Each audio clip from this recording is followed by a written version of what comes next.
Happy Saturday, Risers. Saagar and I are back. It's almost like we never left to take a second look at some of our favorite segments from this week. We spoke with Aaron Mate about the latest developments in the impeachment proceedings. Journalist and author Aaron Glantz was back on to discuss Deval Patrick's connection to the 2008 housing crisis. And Andrew Yang even hopped on the phone with me to talk about his drug policy proposals. You definitely want to check that one out. First, we thought that we'd revisit our interview with Henry Davis Jr., who was recently elected to South Bend, Indiana City Council, had some very harsh words for the South Bend mayor, and he painted a picture of life in South Bend that is very different from the one that Buttigieg talks about on the campaign trail. Let's take a listen.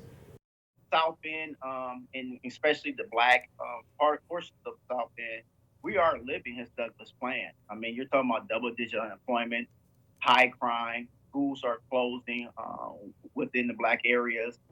His only motivation or thought of housing improvements is to demolish homes in black areas. You're talking about very high poverty, over 40%. Household median incomes are like $16,000 a year. I mean, and I can keep going about the numbers and the different things that he has not provided any roadmap plans, no roadmap, no alternative to these issues that we're dealing with here. Big reality check there. It was, and especially in a week where Mayor Pete, realizing the issues that he has with African Americans in his own town and across the country, went back for a press conference to tout some of his support from other city council members who were there. This is a very different picture, and I thought it was really interesting. We asked him, how did Pete do? Just a very straightforward question. How did he do running the city? He's like, he didn't run it. As soon as he got here, he started running for DNC chair. Now he's running for president. He wasn't around to run our city. He wasn't around. And Pete realized very quickly in the post-Trump age that he had to be that Midwestern guy, but who was still very okay with the establishment. And that's ultimately, what the campaign and his entire candidacy is all about. It's interesting. While we were talking with the Councilman-Elect, Buttigieg was literally in South Carolina, Alabama, and North Carolina trying to woo black voters, and it's not going so well. And there's a reason for that. He's got a deficit at the very place that he got elected, and a lot of people can see. Well, and part of the thing is that it's just so obvious that all he cares about is his ambition. Yeah, it's always, the whole thing is all climbing the ladder. And at whose expense, right? And that's the question that this gentleman did a nice job answering for us. Friend of the show, Trita Parsi, also stopped by the studio this week. He joined us to talk about the political unrest in Iraq and also Iran, and why President Trump's hefty sanctions on Iran may be having the opposite effect in the Islamic Republic that he is really hoping for. Take a listen. This economic pressure is aimed at fomenting unrest in Iran, but to what end? Because the academic literature on this is actually quite clear. When you put this type of economic pressure on a country through these massive embargoes, usually what happens almost all the time, with the exception of one case, is that the governments become more repressive in order to retain power, because they're now more beleaguered and they are more afraid of the situation. I am very worried about that. There was a report this week that the Trump administration was considering 14,000 more troops to Saudi Arabia, to the Middle East, in order to counter Iran. The unrest there, the crackdown is worse than it's ever been in 40 years of the regime. It's bad. I mean, this could be a Pearl Harbor like Japan situation where we cut them off in an oil embargo and they struck out towards us. I'm deeply concerned about it, and I very much hope the administration is pushing as hard as they can to negotiate, because something's got to give here. Yeah, well, I think Trump listened a little too much to Bolton and Pompeo on this one. And then the other point that Trita made to us is that, and this also is showing up in some of the reporting, that this is essentially rallying the public behind the hardliners.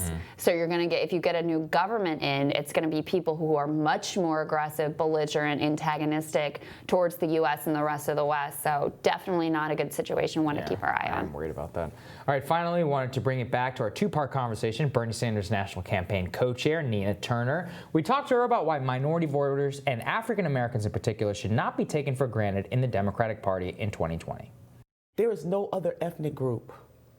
Think of one, no other ethnic racial group in the United States of America where people predict with that kind of laser-focused certainty where the majority of that voting population is going to go. And so that gives the vice president, this kind of thought process that he can just say, oh, well, I'm going to get most of the black voters and most of them are going to be older, because that pattern repeats itself over and over again. So this has to be a two-way street. One, no politician should take for granted any group of voters. And number two, that particular group, i.e. African Americans that we're talking about right now, we should not allow ourselves to be taken for granted and to be considered anybody's firewall. Yeah. Pretty interesting comments there. I also loved she had to hold herself back on what she would say about She's Mayor like, you Pete. guys are trying to tee me up. I was like, yeah, we are trying to Yes, stir you we up. are. Absolutely, yeah. But I think she makes a very important point that there's all these assumptions about the black community that's monolithic. You know, she also made the point that last time around, the media smeared Bernie Sanders, claiming he had no black support, and that was why no one should take him seriously. Well, this time around, suddenly we don't hear that particular comment about him because the polling, like younger African Americans overwhelmingly support him, and he has this strong base of Latino support.